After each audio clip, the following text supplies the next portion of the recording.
Bonjour à toutes et à tous, chers amis, chers passionnés de l'astrologie. Merci pour votre fidélité et merci à tous les nouveaux abonnés qui viennent de nous rejoindre et qui font que cette chaîne continue sa croissance tranquillement.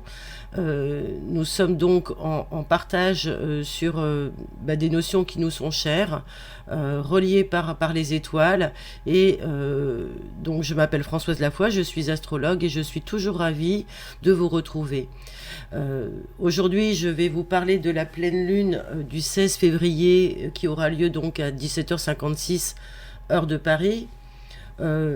Bien sûr que c'est encore l'heure de la nouvelle lune, peut-être pour vous qui allez être les premiers à écouter. Donc soyez prudents et reprenez peut-être les choses qui ont été dites, notamment lors de mon précédent audio sur la nouvelle lune du 1er février, où nous avons vu qu'il était important de s'engager dans un processus de responsabilisation. Alors quand on arrive dans une pleine lune, ce processus vient toujours s'inscrire au moment, comme vous le savez, de l'opposition entre la Lune et le Soleil. Et à chaque fois, au moment de cette opposition, nous sommes réinterrogés sur notre façon d'équilibrer les énergies à l'intérieur de nous. Alors, quand on parle d'équilibrage d'énergie, on parle des énergies yin et yang, mais pour faire simple, c'est aussi l'équilibrage du féminin et du masculin à l'intérieur de nous. Alors très souvent, au moment de ces cycles, que ce soit au moment de la nouvelle lune ou au moment de la pleine lune, les énergies viennent stimuler nos zones d'inconfort. Bien évidemment pour nous permettre de mettre en lumière ce qui, dans notre ombre, demande à être perçu, à être révélé, pour que cela puisse ne plus être un inconfort. Alors il semblerait que cette pleine lune vienne nous montrer quand même ce que nous avons peut-être encore à travailler. Et effectivement, cette pleine lune se pose avec un ascendant Lion. Alors d'une façon générale, un ascendant Lion, c'est aller sur l'individuel, au niveau de notre amour de soi. Ça va venir nous chercher dans ce qui se pose pour nous par rapport à l'appréciation que nous avons de nous-mêmes ou que les autres ont pour nous. Quel est dans ce sujet notre degré, du besoin peut-être d'être considéré, d'être apprécié, d'être vu, d'être aimé. L'ascendant Lion va nous proposer de définir notre capacité, de donner une forme en fait à notre capacité à faire quelque chose dans l'amour de nous-mêmes, dans le respect de nous-mêmes, et de voir où nous en sommes peut-être de ce que l'on appelle la fameuse estime de soi. En tous les cas, je trouve cette pleine lune très intéressante parce que souvent on entend retrouver le pouvoir personnel, retrouver la souveraineté intérieure, bien évidemment, mais si on ne fait pas l'effort permanent de comprendre comment se jouent les énergies au quotidien, dans l'ici et maintenant, entre le féminin et le masculin, nous sommes toujours, à chaque fois, tous les jours, réinterrogés sur ces vibrations-là. Et dans l'axe Lion-Verseau, l'objectif est d'apprendre à s'individualiser, à faire un retour en soi, d'abord pour vérifier que notre être intime est bien celui qui s'exprime au dehors de nous. C'est pas quelque chose qui est en décalage avec ce que nous ressentons, et que ce soit bien en corrélation avec notre être intérieur. Et puis, avec un ascendant Lion, il y a forcément un descendant en Verseau, et donc ce Verseau qui nous plonge dans le collectif, qui nous laisse dans une vibration d'ensemble, d'égrégore collective, nous demande de sortir un petit peu de tout ça et de voir où nous en sommes lorsque nous nous affirmons individuellement. Alors, ça va avoir un rapport, bien sûr, avec ce que l'on aura jusque-là pu poser, ou tout simplement, ça va nous permettre de reconsidérer ce lien avec ce collectif. Alors, comme je le disais tout à l'heure, une pleine lune en ascendant, en signe du Lion, c'est franchement un moment d'excellence pour affirmer ses choix, pour se mettre en pleine lumière en tant qu'individu. Alors, on va bénéficier bien sûr du regain d'énergie parce que ça va booster, ça va être suffisamment fort pour qu'on se sente pousser des ailes pour avoir le courage de sortir peut-être de l'anonymat, d'affirmer un avis personnel ou tout simplement de bénéficier d'un coup de chance. Ça peut être ça aussi, d'être enfin perçu pour quelqu'un qui travaillerait, je vais donner un exemple, pour qui travaillerait et qui aurait du mal à percer, bah, ça peut être quelqu'un, le bon moment pour cette personne pour justement se démarquer et se faire remarquer. Les énergies, elles sont en rééquilibrage. Donc l'intention, avec un ascendant Lion, c'est de valoriser le projet, valoriser ce qui va sortir de nous. Donc c'est avoir aussi le courage, l'audace de se servir de notre combativité pour justement donner la meilleure version de nous-mêmes en tant qu'individus. Il y a la conjonction Vénus-Mars en Capricorne dans cette carte du ciel. Il est évident que nous avons donc comme base essentielle à retenir de cette pleine lune, par rapport à la pleine lune en Lion de 2021 par exemple, quelque chose qui va s'inscrire dans la durabilité. Ce qu'on constate si on regarde un petit peu dans le laps de temps qui nous sépare des autres pleines lunes en Lion, aujourd'hui on va peut-être se dire mais finalement qu'est-ce que je veux affirmer ou qu'est-ce qui sort de moi dans l'affirmation de mon moi profond, qu'est-ce que je veux rayonner qui soit inscrit dans quelque chose qui soit en rapport avec mes sentiments, dans le durable. On va oser ici installer les sentiments dans la durabilité, pour être en conformité avec nos valeurs, pour que celles-ci soient enfin respectées, tout au moins c'est ce que nous allons tenter de faire. Alors je vais reprendre un autre exemple sur le plan social. Nous pouvons voir peut-être dans les discours politiques des choses qui concernent le durable. Ça fait quelques années déjà, mais cela n'aurait pas été forcément dans nos consciences il y a 10 ans, ou alors totalement différemment.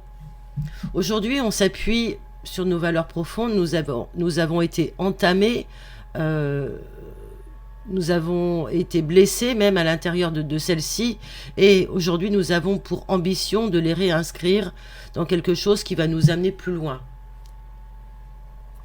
La difficulté sera peut-être de mesurer ce qu'il est possible de faire en tant qu'individu pour justement affirmer cette royauté, cette souveraineté, mais sans oublier que nous devons, nous fonctionnons avec un ensemble et que notre action personnelle doit tenir compte des autres.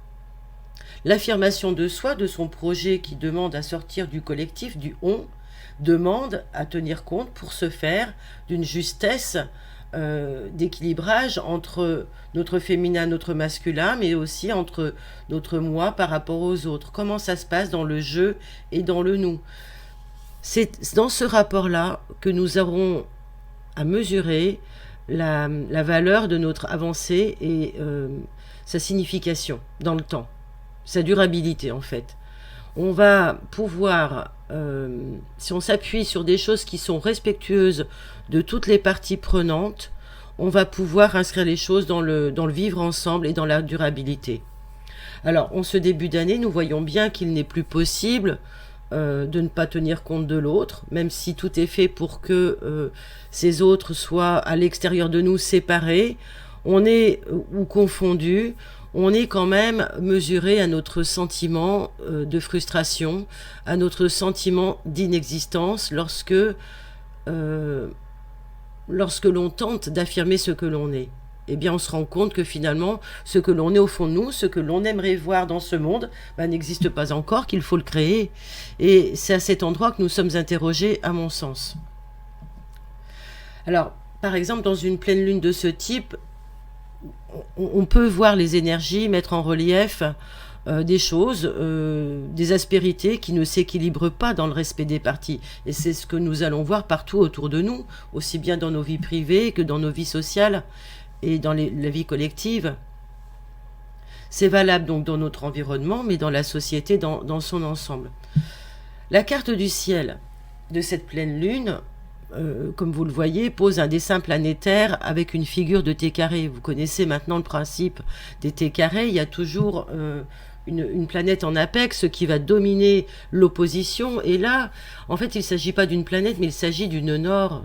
Le nœud nord, c'est notre étoile polaire, c'est là où nous devons aller, et elle se trouve dans le milieu du ciel, à midi, dans le thème. Donc, c'est comme si on nous mettait les projecteurs sur ce que nous devions voir. C'est le soleil qui nous montre clairement ce vers quoi nous devons aller.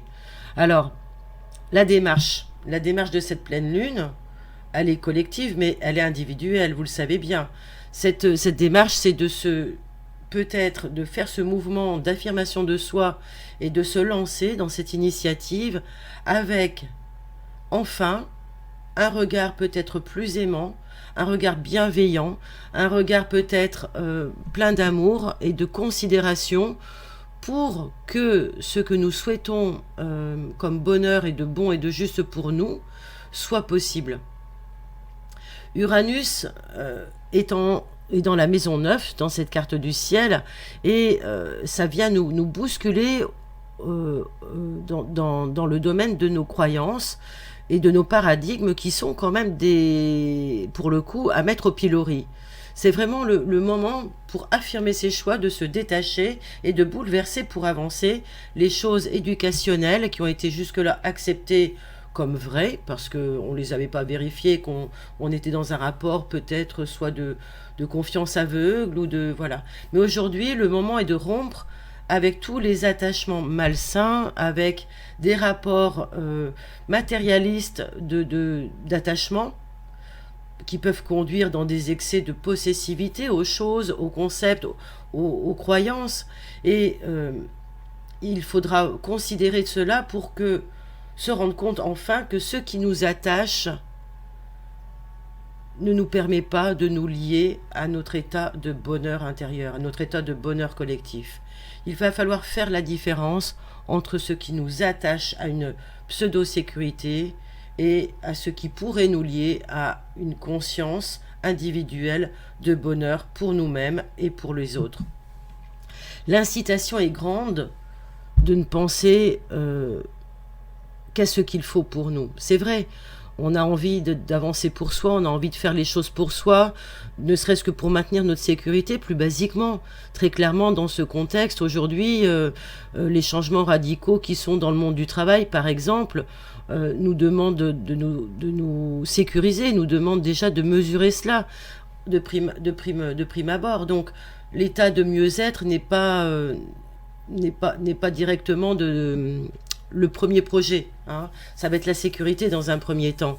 Mais pour tous ceux qui peuvent encore travailler sur les aspects supérieurs, il s'agira de relever l'effort pour conscientiser une fois de plus dans la durabilité, dans l'affirmation du soi par rapport au collectif, ce qui pourrait rendre les choses heureuses et plus durables. Le nœud nord en milieu du ciel vient nous chercher sur le terrain de nos valeurs. Ça peut être nos valeurs affectives, nos sentiments, nos émotions, nos sensations, tout ce qui est nos rapports avec le corps, avec notre alimentation, mais ça peut être aussi nos valeurs morales. On est sur quand même quelque chose qui va nous bousculer sur la vague émotionnelle, nous réinterroger sur dans quoi nous mettons notre joie finalement et en quoi nous sommes en mesure de maintenir cette joie. Et puis ça va nous interroger aussi sur d'autres valeurs qui sont qu'est-ce qu'on aime faire, qu'est-ce que pour nous aimer, qu'est-ce que pour nous quel est le concept du bonheur derrière, qu'est-ce qui se cache derrière le bonheur pour nous. Et puis sur un autre plan, eh bien ça va être peut-être des interrogations sur le domaine financier, sur ce en quoi nous avons placé de la valeur et ce qui nous rémunère par exemple et ce qui nous permet de nous donner de la valeur, notamment la valeur du travail. Nous allons donc pouvoir interpréter et vivre cette pleine lune chacun à différents plans, différents niveaux. Et ça sera peut-être intéressant de mémoriser ce qui se passe aujourd'hui pour les prochains cycles de lune et pas uniquement pour cette pleine lune. Souvenons-nous que nous sommes des êtres qui avançons et que le futur vient à nous et que dans cette rencontre, eh bien, nous évoluons.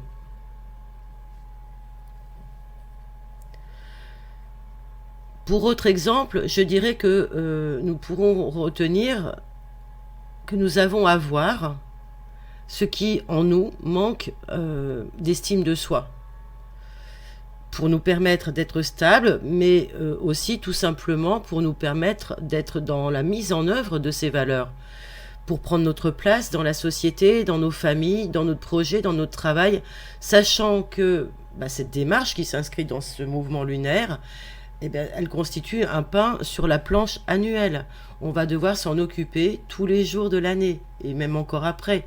Donc, ce cycle lunaire qui m'évoque peut-être aussi par ailleurs, si on regarde les autres aspects, une mise en relief donc de tout ce qui va être exagération. N'oublions pas que nous avons Jupiter, Neptune qui vont nous montrer des choses sans limite et embrouillées, mais en même temps qui vont nous montrer jusqu'où nous pouvons aller dans la démesure.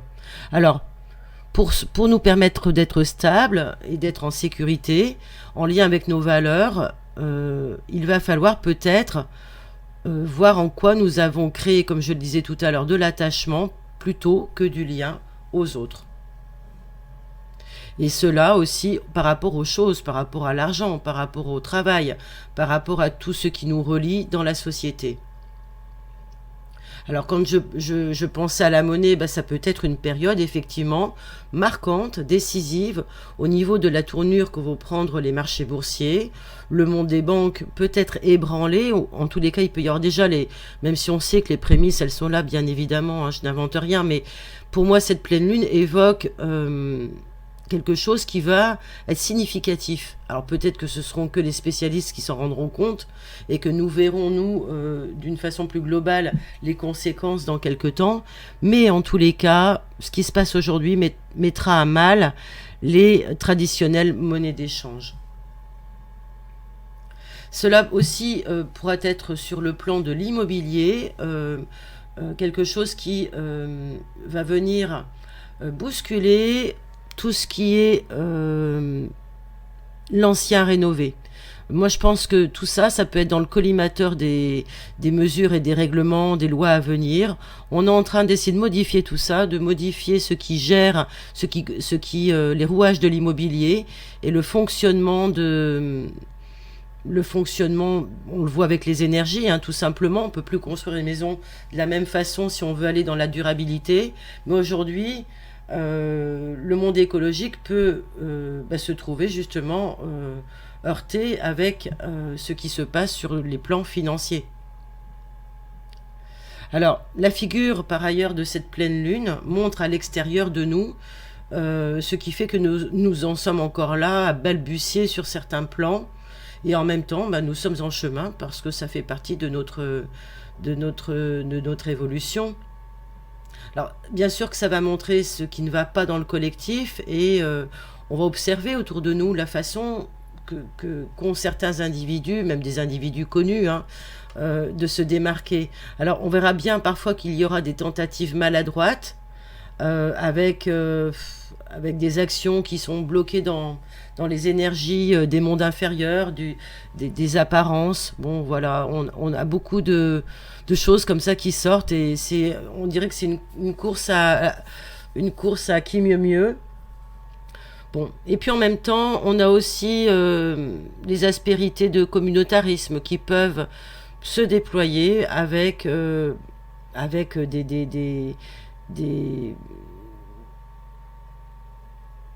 des choses reliées à la tyrannie dans les prises de position peut-être.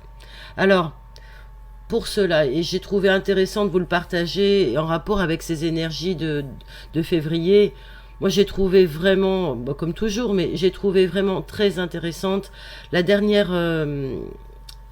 interview d'Idriss Aberkan, cet éminent communicant et scientifique qui explique qu'on ne peut rien expliquer justement comme fait sans reprendre ce fait dans un contexte historique dans la durée de l'histoire. Alors, prendre un fait, l'extrapoler et le sortir donc de sa suite de conséquences pour en faire un support à conviction est une idiotie facile. Et là, on va s'en apercevoir puisque cette pleine lune prédispose à cela. Et donc, dans son interview sur la chaîne des Incorrectibles, que je vous invite à liker, c'est une chaîne admirable, il explique très bien qu'on ne peut pas juger, retenir la valeur ou pas d'un individu, qu'il soit politique, historique, bref, qu'il ait eu une incidence sur l'histoire, sur un simple fait. Il faut, et il a raison, je pense, au sens de la photographie que nous devons faire des choses et des mondes, il faut remettre la plus-value sociale dans son contexte d'ensemble et dans son contexte historique. Il faisait cette allusion, cette explication par rapport au fait que bon nombre de personnages soient déboulonnés des places publiques parce qu'ils auraient été ceci, cela. Mais bon, je vous laisse écouter, vous verrez, vous ferez votre propre avis, bien évidemment, et vous comprendrez le rapport avec cette pleine lune. Mais ce qui est à retenir, c'est que quel que soit le personnage et quels que soient les faits qui sont décriés, dénoncés, montrés, le personnage est avant tout un être humain avec sa part d'ombre. En tous les cas, nous pouvons considérer cela comme ça, à cet endroit.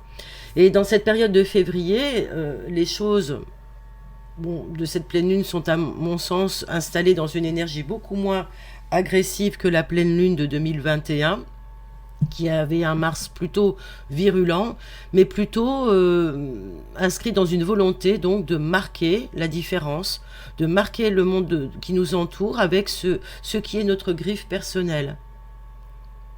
Alors peut-être que certains vont réécrire des postulats, et les fameux postulats sur lesquels on ne souhaitera pas déroger, où on ne laissera pas déroger les autres, on va s'inscrire plutôt dans une fermeté, dans une souveraineté, dans quelque chose qui va peut-être mettre en avant le respect des libertés humaines et des droits humains. C'est peut-être ce mur du son à comprendre, ce mur de lumière à comprendre dans cette horizontalité d'opposition lune-soleil. Le respect de la dignité humaine, des droits humains. Alors les discours à venir politiques, je pense, viendront se démarquer sous cet angle. On est dans une période préélectorale. Alors ils vont se servir du bon grain à moudre pour faire la différence à l'aune de la dignité humaine. Alors attention, parce qu'avec une lune ascendant Lion, ce qui brille n'est pas d'or et il faudra toujours mettre la proposition en conformité avec le contexte historique, avec le contexte de cohérence, avec les valeurs et avec ses propres valeurs et avec son cœur. N'oublions pas que la croix de cette pleine lune est fixe et elle vise la stabilité dans le développement durable de l'humanité. Alors elle va particulièrement, cette pleine lune, transmettre aux signes fixes Scorpion, Lion et Verseau, Taureau, et puis à tous ceux qui ont des planètes personnelles dans ces signes, des énergies qui vont laisser émerger des événements, des circonstances, des émotions qui vont leur permettre de prendre conscience de quelque chose à regarder avec un œil nouveau.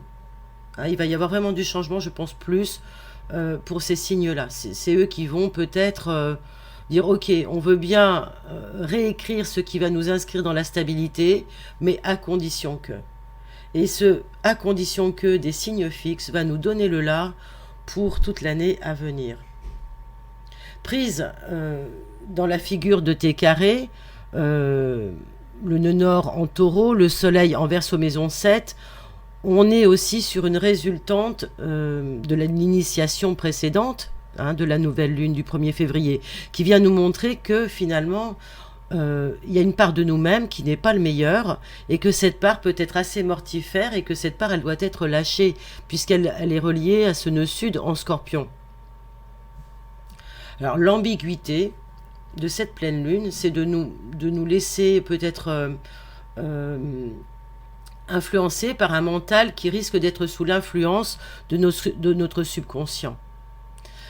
Alors, pour nous aider, à chaque fois que nous devons nous rappeler qu'il est important d'affirmer nos choix individuels, à chaque fois que nous aurons à nous faire respecter, et qu'on pourra vaciller sur cette autorisation à nous sentir légitimes dans ce que l'on va faire, eh bien, il faudra se réinterroger à savoir est-ce que c'est pour moi, est-ce que c'est moi qui pense ou est-ce que c'est le collectif qui pense pour moi. Je pense que cette dialectique intérieure peut être intéressante pour poser les choses de ce qui est bon et juste pour nous.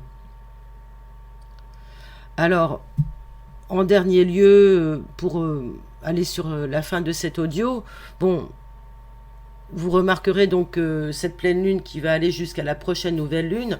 Pendant cette quinzaine, chacune devra prendre soin de se choisir avec le plus d'amour possible. Et encore une fois, là où ça peut être encore difficile, de se dégager d'un ensemble, d'un contexte familial, politique, social, professionnel.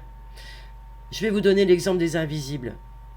Aujourd'hui, qu'on parle d'une catégorie de population ou de personnes qui simplement appartiennent à certains ou se relient par certains critères qu'on appellerait les invisibles, c'est un mot, je veux dire, pour moi c'est quand même quelque chose qui est noyé dans la masse, qui est dans cet axe-là.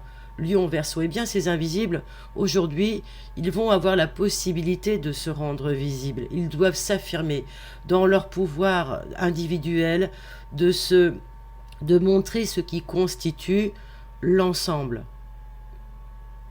dans lequel on a essayé de les colmater, on va dire. Hein. Et justement, à mon sens, et en suivant mon intuition, je dirais que justement, de cet invisible, il y en a partout. Et bien plus encore si nous n'étions pas le nez collé à notre ego, avec trop souvent la vue assez courte, nous aurions peut-être accès à d'autres connaissances qui nous diraient pourquoi nous avons perdu le chemin de l'amour de nous-mêmes, de l'amour de soi. Et ça, en astrologie, on le voit bien, surtout dans l'astrologie que je pratique, que c'est le chemin propre à l'être humain dans son incarnation. Alors, c'est assez amusant de décoller dans cette matrice les pièces du puzzle. Il y a toujours tous les aspects de toute chose en toute existence.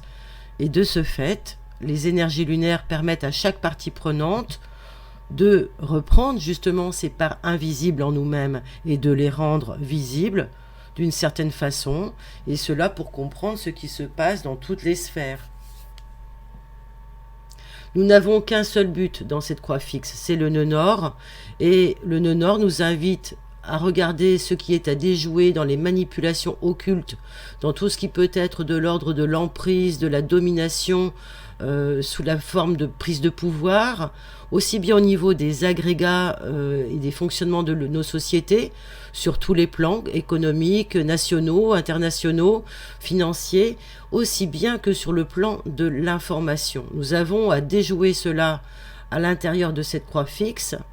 Et sur le plan de l'information, reprenons la position de Jupiter en Poisson, en maison 7, qui nous parle encore de tentatives d'embrouille, de tentatives de maintien dans le triangle de Cartman, dans la tentative de victimisation, de bouc émissaire, avec à côté Neptune en Poisson qui lui est en maison 8, qui parlera peut-être encore de mensonges et de tentatives de dissimulation. On est, comme le disait très bien Idriss Aberkane, dans une forme de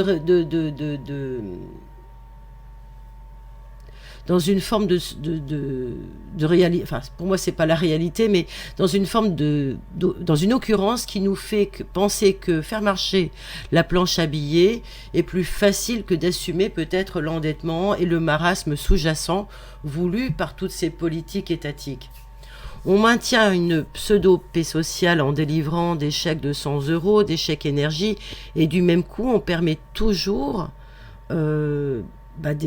d'immenses, de considérables licenciements économiques pour répondre aux prochains desiderata de Bruxelles. Alors peut-être que le nœud nord, et là je fais une digression, nous demande à chacun de trouver notre place par rapport à ça, et de nous reconstituer comme partie prenante dans ce que l'on donne comme valeur au travail. Ce que nos élites semblent avoir magistralement oublié. Peut-être sont-ils sous l'emprise du phénomène de la dent creuse, je sais pas, bon, c'est un peu comme le disait Idriss Aberkane, comme la presse des années de la Première Guerre mondiale qui écrivait pour encourager les poilus, allez-y, ils tirent à côté, leurs obus ne font même pas mal. Bon, voilà, hein, on en est là, on est en 2022. Donc parallèlement à tout ça, on a aussi l'avancée de la technologie qui prend le pas, qui veut prendre le pas sur la science médicale. Alors, on est toujours bien sûr dans la dialectique de la conversation Pluton-Mercure, où on essaye de faire passer, de faire sortir la science du jeu, et on nous montre que le pouvoir détient l'information de la connaissance. Enfin, c'est ce qu'on tente de nous faire croire. Mais bon, Mercure va se dégager de Pluton, et pour mieux revenir encore, et il va revenir en conflit cette fois-ci à la première quinzaine d'avril. Alors, bon, sans faire de prédiction, il y aura quand même le désaccord qui fera la différence. L'intelligence sera de mise, et donc Pluton, qui parle des choses cachées, hein, c'est le plutonium, il relie à l'Hadès, au pouvoir, aux actions sombres, aux manœuvres souterraines. Bon, l'information à cette période-là sera à surveiller de très près. D'autant plus qu'au mois d'avril, nous serons occupés sur certains fronts. Alors, dans ce contexte de cycle, vous verrez poindre ici et là, selon les pays, les gouvernances, aussi des désirs de réforme sous couvert religieux. Alors, sachant qu'aujourd'hui, l'aspect scientifique, l'aspect médical devient religieux, que tout se mélange, bon, vous verrez certainement que des réformes vont s'y rapporter, et ça peut être juste à retenir pour observer ce qui va se passer. Mais en tous les cas, nous devrons nous efforcer de comprendre ce qui se passe déjà en nous pour comprendre ce qui se passe à l'extérieur de nous. Parce que tout réside dans la compréhension des choses. Il n'y a pas d'élévation possible sans connaissance de soi, sans la compréhension. La lune noire en Gémeaux nous rappelle à cette exigence. Elle est devancée par Cérès, qui vient nous dire, conjointement au nœud nord, que la voie à la multiplication des sources d'information est de mise, et que nous sommes certes de plus en plus nombreux à comprendre qu'il y a quand même une différence, comme le disait très bien Idriss Aberkane, entre le récit qu'on nous raconte et la réalité. Et je rajouterai entre la boîte carrée et la réalité. Je vais terminer ici mon audio sur cette pleine lune. J'espère que cela vous a plu. Je vous invite à liker, à vous abonner, à cliquer sur la cloche si vous voulez être informé de mes nouvelles publications. N'hésitez pas à me consulter si vous souhaitez approfondir des études ou faire tout simplement un coaching pour comprendre comment traverser les énergies, pour apprendre à mieux vous connaître. J'ai des études spécialisées, vous pouvez les retrouver sur mon site. Nous pouvons même aussi ensemble étudier tous les transits en lien avec votre carte du ciel. Vous pouvez me contacter soit directement sur le site ou par téléphone.